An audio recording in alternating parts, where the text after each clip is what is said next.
देखिए मखाना कैसे बनता है, किस तरह से इसकी खेती की जाती है, कैसे इसकी प्रोसेसिंग होती है और क्या ये बात सच है कि मखाना खाने से मर्दानगी बढ़ाई जा सकती है। आइए जानते हैं इस वीडियो में।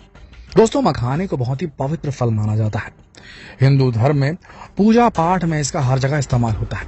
इतना ही नहीं, इसके कई हेल्थ बेनिफिट्स भी हैं। यही वजह है कि लगातार इसकी डिमांड बढ़ती जा रही है और आज के समय बहुत ही बड़े स्तर पर इसकी खेती शुरू हो चुकी है। तो आइए आपको दिखाते हैं कि इसकी खेती किस तरीके से की जाती है। सबसे बड़ी बात यह कि इसकी खेती ना ही जमीन पर होती है, ना ही किसी ग्रीन हाउस में, बल्कि इसकी खेती तालाबों में की जाती है। ये बात शायद आपको न मालूम हो। तालाब की पहले अच्छी तरीके से सफाई करने के बाद दिसंबर महीने में मखानों के बीजों को तालाब में छिड़का जाता है। मखाने के बीज काले रंग के होते हैं और बिल्कुल अंगूर के दाने की तरह दिखाई देते हैं। सिर्फ 2 से 3 महीने के अंदर इसके छोटे छोटे पत्ते तालाब के पानी की सतह पर साफ साफ दिखाई देने लगते हैं। अप्रैल से मई महीने के बीच में पूरा का पूरा तालाब इनके पत्तों से ढक जाता है। इसके पत्ते काफी ज्यादा कांटेदार होते हैं वैसे, और वहीं इनकी जड़ें काफी लंबी होती है पानी के अंदर। कुछ दिनों बाद इन पत्तों के ऊपर फूल आने शुरू हो जाते हैं और करीब 2 से 3 सप्ताह बाद इनमें फल उगने लगते हैं। इनके फल कांटेदार गेंद की तरह दिखाई देते हैं, जिनके अंदर 50 से 60 मखाने के बीज होते हैं।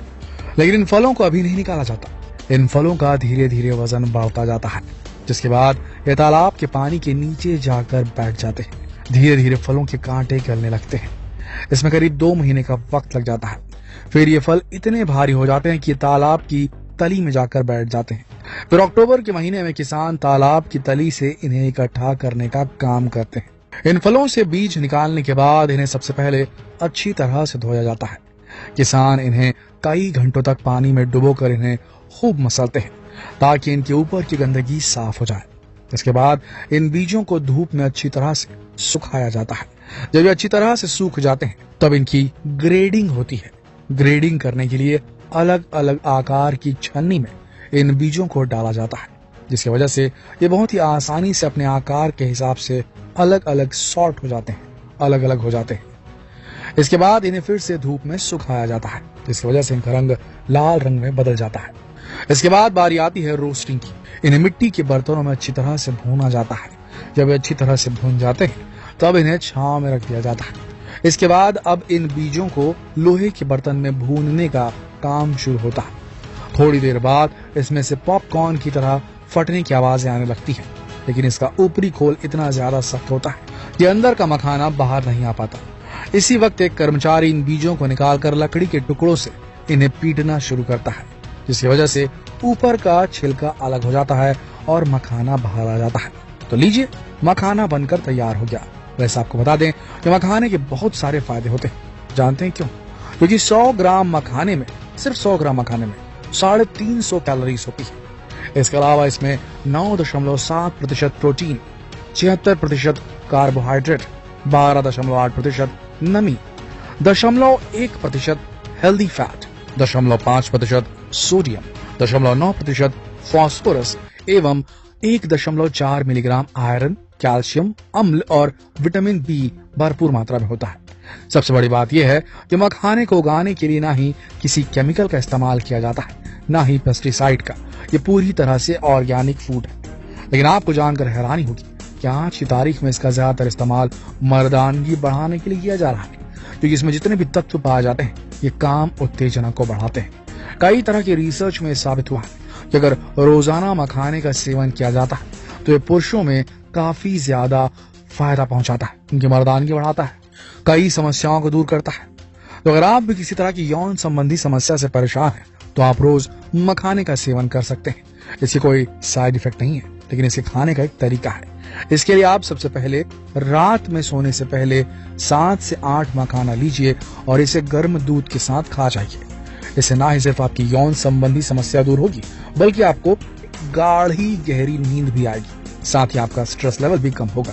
दोस्तों, इसके अलावा मखाने की खीर आप खा सकते हैं। मखाना जो होता है उसे आप रात में कच्चे दूध में डुबाकर रात भर उसे रहने दीजिए। सवेरे उस दूध में अगर आप 1 चम्मच देसी शुद्ध गाय का घी डाल दें और एक काली मिर्ची या 2 काली मिर्ची का दाना अगर आप उसमें डाल दें और उसके बाद उसे थोड़ा सा भून लें, उस दूध को पका लें, उस दूध को ऐसे कि वो जो मखाना है वो थोड़ा पेस्ट्री बन जाए उसमें। इसके बाद इस दूध का अगर आप सेवन करेंगे तो ये आपको जबरदस्त तरोताजगी देगा, शक्ति देगा। तो दोस्तों, मखाने के अंदर ये सारे गुण पाए जाते हैं, लेकिन एक बात आपको बता दें कि मखाने की प्रोसेसिंग इतनी आसान नहीं होती। इसके कारीगर होते हैं, किसान नहीं। जी हाँ, किसानी एक अलग ही चीज है जिसमें खेत में जाकर बीज को बोया जाता है, पौधे की देखभाल की जाती है, फलों को तोड़ा जाता है और उसे बेच दिया जाता है। लेकिन मखाने की खेती के लिए किसान नहीं बल्कि कारीगर चाहिए होता है, जिसके पास पूरी टेक्निकल नॉलेज हो कि किस तरीके से मखाने के बीजों का चुनाव करना है, किस तरीके से कौन सा तालाब सही होगा मखाने की खेती के लिए, फिर तालाब को किराए पर लेना, फिर बीजों को उसमें डालना, वेट करना, उसके बाद में निगरानी लगातार करते रहना, क्योंकि एक लंबा प्रोसेस हो जाता है। वो बीज कांटेदार होते हैं, उसके बाद नीचे गिरते हैं फल उसके, फिर उनके जो कांटे होते हैं उनका गलना, उसके बाद उस फल को बाहर निकालना, उसके बाद मिट्टी के बर्तनों में भूनना बिना उनको तोड़े, बिना उनको नुकसान पहुंचाए, फिर लोहे के बर्तन में तोड़ना, फिर लोहे के बर्तन में उन्हें भूनना, वो भी उन्हें बिना तोड़े। हालांकि मखाने के फलों की जो आउटर कवरिंग होती है वो हार्ड होती है, बट फिर भी उसे इस तरीके से करना। उसके बाद लकड़ी के छोटे छोटे उससे उन भुने हुए, लोहे की कढ़ाई में भुने हुए उन मखानों के फलों को हल्के हल्के तोड़ना। जरा सा ऊपर नीचे हुआ तो अंदर का मखाना जो है वो क्रैक कर जाएगा, टूट जाएगा, और एक बार मखाना टूटा तो फिर वो किसी काम का नहीं, उसे कोई नहीं खरीदेगा। आप एक बार छोटा साबुत मखाना खरीद सकते हैं, वो बिक जाएगा, लेकिन साइज में कितना भी बड़ा हो, मखाना अगर बीच से टूट गया तो वो मार्केट में नहीं बिक पाता, उसका चूरा ही बिकता, उसकी कोई वैल्यू नहीं रहती। इसीलिए इस काम को करने में बहुत ज्यादा संयम की जरूरत है और जबरदस्त कारीगरों की जरूरत है। ये काम बिहार में बहुत मात्रा में होता है, हमारे देश में, और सबसे बड़ी बात, काफी ज्यादा नुकसान होने की वजह से और कारीगरों द्वारा ही इसे पूरी तरीके से तैयार करने की वजह से और पूरा देसी मेथड इस्तेमाल करके प्रोसेसिंग करनी, ये एकमात्र ऐसा ड्राई फ्रूट है जिसकी प्रोसेसिंग एकदम देसी तरीके से होती है, फैक्ट्रीज में नहीं होती। वहां मखाने की प्रोसेसिंग नहीं होती है, सिर्फ पैकेजिंग हो सकती है। तो ये जो चीज है काफी जबरदस्त है, इसके चलते इसका रेट भी काफी ज्यादा होता है। आप समझ चुके होंगे कि मखाना क्यों महंगा बिकता है और ड्राई फ्रूट की श्रेणी में से लिया जाता है। काफी जबरदस्त चीज है मखाना।